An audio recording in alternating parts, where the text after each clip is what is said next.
खेल की दुनिया में ना एक बहुत बड़ी पहेली है। सोचिए एक ऐसी टीम के बारे में जिसने आज तक कोई बड़ी ट्रॉफी नहीं उठाई, पर जिसके फैंस शायद दुनिया के सबसे पैशनेट और लॉयल हैं। तो आज हम रॉयल चैलेंजर्स बैंगलोर की इसी अनोखी कहानी को समझने की कोशिश करेंगे।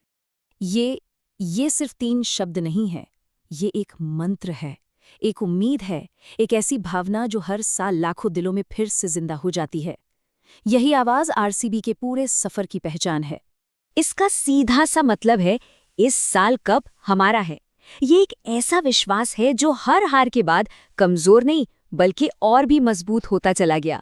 और यही इस पूरी कहानी का दिल है, इसकी धड़कन है। तो कहानी शुरू होती है साल 2008 से। आईपीएल का पहला सीजन।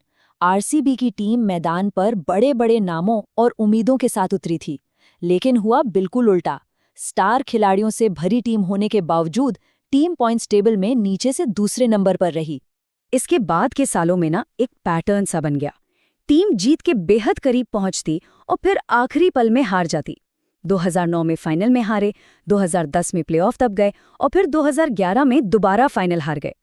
उम्मीद और निराशा का ये खेल शुरू हो चुका था।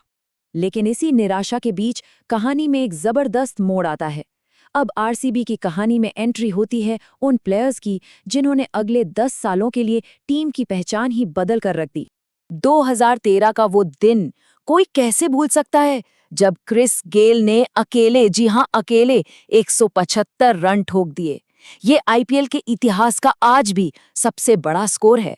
बस उसी एक पारी ने आरसीबी को एंटरटेनमेंट का दूसरा नाम बना दिया।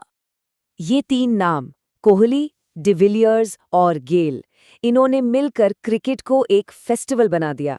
टीम ट्रॉफी जीते या ना जीते, पर इसने लाखों दिल जीत लिए थे। चिन्नास्वामी स्टेडियम का हर मैच एक जश्न जैसा होता था। और फिर आता है साल 2016। वो सीजन जब सब कुछ परफेक्ट लग रहा था। ऐसा लगा जैसे सालों का इंतजार बस खत्म होने ही वाला है। इस सीजन में विराट कोहली अपने करियर की पीक पर थे। एक ही सीजन में 973 रन, जरा सोचिए। ये एक ऐसा रिकॉर्ड है जो शायद ही कभी टूटेगा।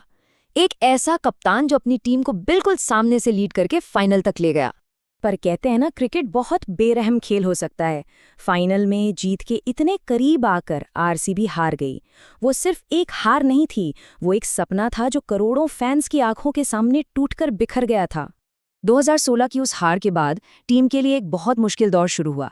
लेकिन जानते हैं, यहीं से आरसीबी की कहानी का सबसे हैरान करने वाला पहलू सामने आता है। और यहीं पर एक बड़ी अजीब चीज देखने को मिली। टीम का परफॉर्मेंस जितना नीचे जा रहा था, फैंस का सपोर्ट उतना ही ऊपर।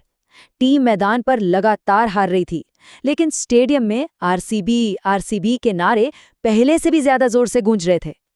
ये एक कमाल का विरोधाभास था। लगातार हार के बाद टीम को भी ये समझ आ गया था कि कुछ तो बदलना पड़ेगा। रणनीति में बदलाव हुआ। अब फोकस सिर्फ बड़े नामों पर नहीं, बल्कि एक बैलेंस टीम बनाने पर था। और इसी दौर में वो भावुक पल भी आया जब विराट कोहली ने कप्तानी छोड़ने का फैसला किया। फाफ टू प्लेसेस आए एक नए, शांत और अनुभवी कप्तान, जिन्होंने टीम को एक नई दिशा दी। अब फोकस बेहतर बैलेंस बनाने पर था और नए खिलाड़ी भी आगे आकर जिम्मेदारी लेने लगे थे। तो आखिर में ये कहानी सिर्फ हार और जीत की नहीं है, ये वफादारी की है, ये जुनून की है। ये इस बात को समझने की कहानी है कि एक आरसीबी फैन होने का असली मतलब क्या है। आरसीबी का फैन होना आसान नहीं है।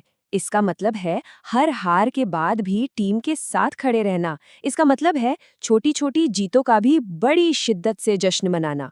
और सबसे बड़ी बात, इसका मतलब है उम्मीद का दामन कभी नहीं छोड़ना।